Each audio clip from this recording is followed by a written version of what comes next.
Tem um ano que eu sou formada em Pedagogia pela UENF, Universidade Estadual Norte Fluminense, que fica em Campos dos Goytacazes. Talvez alguns de vocês conheçam. E muita coisa aconteceu de lá, de julho, né, do ano passado, até julho desse ano, e eu vou contar tudo pra vocês. Muitas pessoas mesmo têm medo de fazer o curso e quando concluir não conseguir trabalho. E é muito comum, infelizmente, você ver algumas pessoas formadas e trabalhar em outra área que não tem nada a ver. Mas, para tirar esse receio de quem está cursando pedagogia, né, ou cursando qualquer outro curso aí, e quer trabalhar na área, eu vou dar também algumas dicas ao longo desse vídeo. Eu me formei já tem um ano e eu trabalho como professora em uma escola particular aqui na minha cidade. Mas, antes disso, eu arranjei alguns trabalhos, não efetiva, não de carteira assinada, mas de certa forma dentro da área da educação. Durante a faculdade, eu trabalhei em uma escola como professor atuando em situações precárias, eu era professora de intérprete de Libras. Isso se dá quando não tem um professor formado, aí você consegue uma licença na Secretaria de Educação do Estado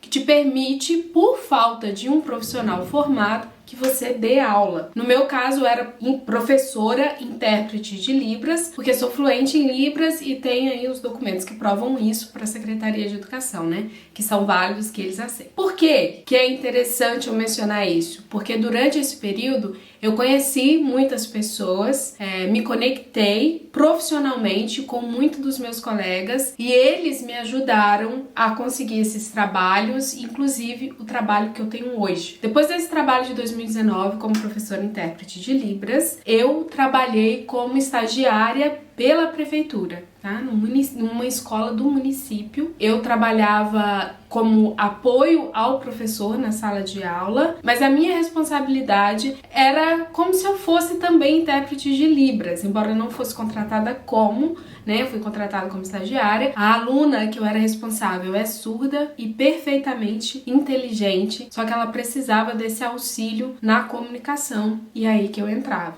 Esse trabalho presencial ele não durou muito, porque em março de 2020 todo o ensino ficou remoto, né? As escolas fecharam e aí eu continuei o meu trabalho de forma remota. E também, de novo, na prefeitura, né, nessa escola, eu me conectei com alguns colegas e eles me ajudaram, né? Ou através da escola eu acabei conseguindo outros trabalhos como professora particular, por exemplo, mas indo até a casa do aluno, dando aula de reforço. Muito bem, aí chegamos em julho, me formei, né, em pedagogia. Quando foi setembro, outubro, uma das professoras que eu conheci me indicou para trabalhar aplicando provas do SAEB, vocês também, né, devem conhecer. Para explicar essa prova, o governo ele seleciona coordenadores, então o coordenador local seleciona alguns professores e esses professores são treinados para a aplicação dessa prova. Então, através dessa colega, eu fui indicada, fui treinada e apliquei a prova e ganhei um bom dinheirinho, mas você ganha por aplicações de prova. Então foi um trabalho muito válido para mim que já estava formada e nossa, esse sol tá muito asteric. Uma aspas aqui no meio do conteúdo. Então esse foi um trabalho, uma conquista, né? Depois de formada. Trabalhei em escola, ganhei experiência em lidando com os alunos durante a aplicação. Mas não era um trabalho efetivo, era um trabalho temporário, né? Durou algumas semanas. Também, através dessas minhas conexões, eu fui indicada para poder trabalhar no Enem. Para trabalhar no Enem, normalmente você faz uma inscrição. Mas quando você precisa de atendimento especializado, é muito mais fácil para o coordenador, ele tem indicações de profissionais, né? Que já atuam na área. Então, como eu trabalhei como intérprete de Libras, me indicaram e ela entrou em contato comigo, a coordenadora, né, a coordenadora da cidade, entrou em contato comigo me oferecendo esse trabalho para aplicar a prova do Enem como intérprete de Libras. No final, não sei se vocês acompanharam essa época que eu gravei alguns vlogs, eu nem consegui atuar como intérprete, eu acabei sendo chefe de sala mesmo, mas foi um trabalho muito bom, que você também, assim, você se ocupa um dia inteiro, né, 2 domingos, na verdade, mas você recebe aí uma graninha e também ganha experiência em usar sua autoridade dentro da sala de aula, né? Afinal, você é chefe dentro da sala e qualquer problema você tem autoridade para poder reagir. Através do Enem, que nós aplicamos no ano passado, eu digo nós porque meu marido também está envolvido nessa história. Eu fui para uma faculdade no centro, ele foi para uma faculdade, é a faculdade que ele trabalha hoje, e lá ele conheceu o coordenador e tal, e logo em seguida veio para Muriaé uma escola particular. Essa instituição, ela já dava cursos aqui na cidade, de pré-vestibular, pré-médio, mas a escola não tinha colégio aqui, né? Então, o colégio começou esse ano de 2022. Eles precisavam de um professor de Libras. O diretor da escola entrou em contato com o pessoal da faculdade. Na faculdade, indicaram o meu marido. Ele não pôde aceitar, né, o cargo, porque são só 2 dias na semana e é um dia de manhã, um dia à tarde. Então, atrapalharia ele no trabalho dele, né? E aí ele falou assim, mas tem minha esposa também, que é, né, fluente em Libras, é professora, formou agora e tal.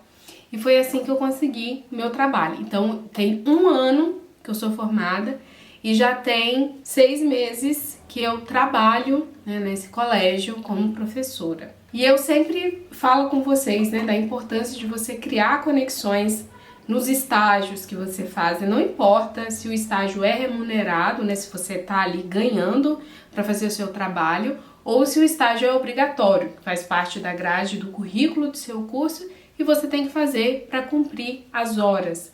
Não importa aonde você esteja, até mesmo dentro da sua faculdade, com seus colegas, é importante vocês criarem conexões, deixarem as pessoas saberem qual é a sua formação, qual é o seu objetivo, seu interesse, você quer trabalhar em quê? E aí, quando você se forma, fica mais fácil. Se você estiver sempre envolvido com os profissionais da área que você quer atuar, isso vai te ajudar muito, vai facilitar muito que você consiga um trabalho depois. Então, tô trabalhando, ok. E como que estão os estudos, né?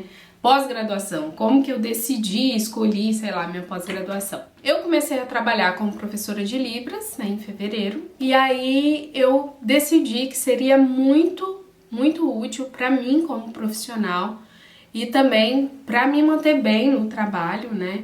Se eu tivesse uma pós-graduação na área de Libras. Eu comecei uma pós-graduação em ensino e interpretação da Libras, que é a língua brasileira de sinais. Terminei o curso, tô trabalhando, tô fazendo minha pós-graduação. E o que vem em seguida? O que eu vou fazer em seguida? Vou fazer mestrado? Fazer doutorado? Será que eu preciso disso para conseguir um trabalho? Então, acho que depende muito de onde você está, da concorrência. Se você tem um mestrado, vai ser muito mais fácil para você conseguir o trabalho, porque você vai ficar na frente de muita gente, mas não é uma coisa simples de ser feita.